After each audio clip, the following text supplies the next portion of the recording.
গুরুতর অসুস্থতার কারণে গতকাল রাষ্ট্রপতির পদ থেকে পদত্যাগ করেছেন মোহাম্মদ শাহাবুদ্দিন। ভারপ্রাপ্ত রাষ্ট্রপতি হিসেবে দায়িত্ব নিয়েছেন জাতীয় সংসদের স্পিকার হাফিজউদ্দিন আহমদ।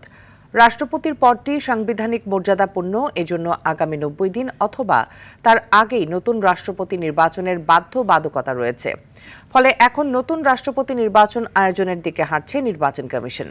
এদিকে মোহাম্মদ শাহাবুদ্দিন এখনো বঙ্গভবন ছেড়েছে কিনা তা জানা যায়নি। তবে অনানুষ্ঠানিকভাবে জানা গেছে বঙ্গভবনের কিছু আনুষ্ঠানিকতা শেষে রোববার গুলশানের বাসভবনে উঠতে পারেন বিদায়ী রাষ্ট্রপতি। তার পদত্যাগের পর থেকেই পরবর্তী রাষ্ট্রপতি নির্বাচন নিয়ে রাজনৈতিক অঙ্গনে শুরু হয়েছে জোর আলোচনা।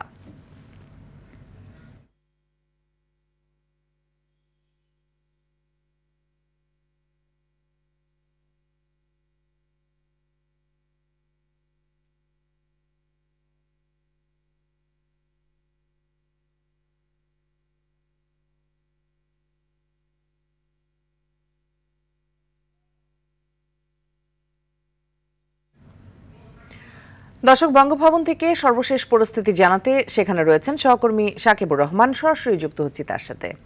সাকিব, রাষ্ট্রপতি মোহাম্মদ শাহাবুদ্দিন বঙ্গভবন ছেড়েছেন কিনা জানাবেন।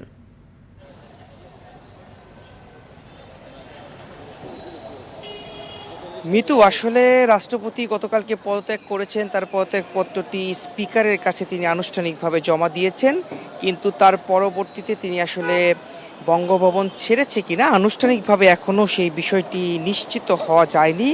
তবে কিছু কিছু মাধ্যম থেকে জানা যাচ্ছে যে তিনি চিকিৎসার জন্য সিএমএইচে আছেন, আবার অনেকে বলছেন যে তিনি বঙ্গভবনেই অবস্থান করছেন। তবে একটি সূত্র থেকে আমরা জানতে পেরেছি আগামীকাল তাকে আনুষ্ঠানিকভাবে সংবর্ধনা দেয়া হবে। রাষ্ট্রপতির পদটি যেহেতু একটি সাংবিধানিক পদ, সেখানে সাংবিধানিক অনেক নিয়ম রয়েছে, সেই নিয়ম রীতি অনুযায়ী তাকে সংবর্ধনা দিয়ে এই বঙ্গভবন থেকে তাকে বিদায় দেওয়া হবে বিদায়ী সংবর্ধনার মাধ্যমে। এবং তার পরবর্তীতে তিনি তার যে গুলশানের বাসভবন সেখানে যাবেন এবং তার পাশাপাশি তার যে চিকিৎসা সেটি তিনি চালাবেন, যেহেতু তিনি জানিয়েছেন তিনি গুরুতর অসুস্থ।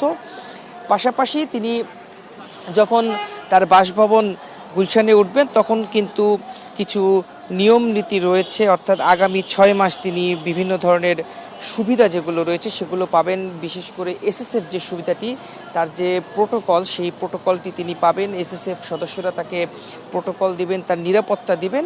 এবং পাশাপাশি মানুষের মধ্যে কিন্তু একটি কৌতূহল রয়েছে, আসলে তিনি বঙ্গভবন ছেড়েছে কিনা, অস্থায়ীভাবে রাষ্ট্রপতি দায়িত্ব নিয়েছেন, তিনি আসলে বঙ্গভবনে এসে উঠবেন কিনা। তবে আমরা যতটুকু জেনেছি অস্থায়ী রাষ্ট্রপতি মেজর হাফিজউদ্দিন আহমেদ তিনি দায়িত্ব নিয়েছেন, কিন্তু তিনি বঙ্গভবনে উঠবেন না। তবে তার যে দাপ্তরিক কাজের জন্য যখন দরকার তিনি এখানে এসে সেই দাপ্তরিক কাজগুলো করবেন, এমনটি আমরা জেনেছি। এবং সাধারণ মানুষের মধ্যে আরেকটি কৌতূহল রয়েছে, আসলে পরবর্তী রাষ্ট্রপতি কে হবেন সেটি নিয়ে জোর আলোচনা চলছে। রাজনৈতিক অঙ্গনেও বিভিন্ন ধরনের আলোচনা চলছে যে আসলে পরবর্তীতে রাষ্ট্রপতি কে হবেন, বিএনপি কাকে রাষ্ট্রপতি হিসেবে নিয়ে আসবে, সেই আলোচনাও যেমন আছে, মানুষের মধ্যে সেই কৌতূহলগুলোও রয়েছে যে আসলে কে হচ্ছেন রাষ্ট্রপতি, সেগুলো নিয়ে আছে। এবং মানুষ যখন এই বঙ্গভবনের আশপাশ দিয়ে যাচ্ছেন, অনেকে আসলে গণমাধ্যম কর্মীদেরকে প্রশ্ন করছেন যে রাষ্ট্রপতি ভিতরে অবস্থান করছেন নাকি চলে গিয়েছেন, নতুন রাষ্ট্রপতি তিনি কবে এসে এখানে উঠবেন, এই ধরনের কৌতূহলগুলো রয়েছে।